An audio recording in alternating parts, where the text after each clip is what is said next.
bahda saxaafada xildhibaanada ka soo qayb galayaasha waxaan dhamaantiin idinku salaamayaa salaamta islaamka salaamu calaykum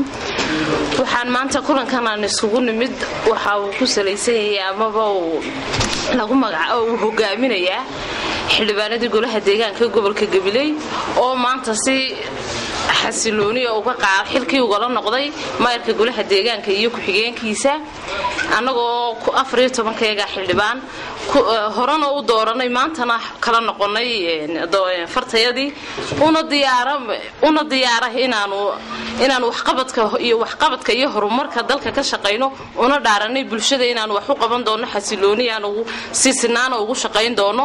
oo maayarkii hore iyo ku xigeenkiisu ay ku feel garoobeen dhaartii aanu ku dhaaranay annagina nagalaafteen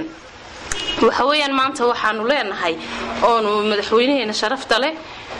dhammaan ummadda reer Soomaaliland aan u sheegaynaa in golihii deegaanka gobolka Gabiley hawshii loo idmaday maayarka iyo maayar ku xigeenku aanay waxba ka socon sidii loogu talagalay aanay u shaqeynayn walaal hore waxay idinku sheegay xildhibaanadii iga soo horeeyay in waxqabadka aanu sheeganay madaxweynuhu xariga ka jaray ee qalabkii la keenay mid walba xayran yahay imiga oo waaran loo soo jaro hawshiisa maxkamadda ku jirto iyo saldhigyadu ay hayaan bahda saxaafaduna og tahay marka waxaan leeyahay si waxaanu ka codsanaynaa dhammaan xukuumadda sharafta leh inay nagu garab istaagto danta iyo waxqabadka iyo horumarka aanu la jecelahay in dhammaan Soomaaliland oo dhan ay gaadho annaguna aanu taageersanahay waxqabadka danta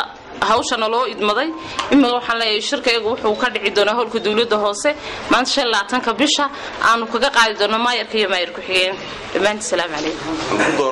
aan ku dooran doono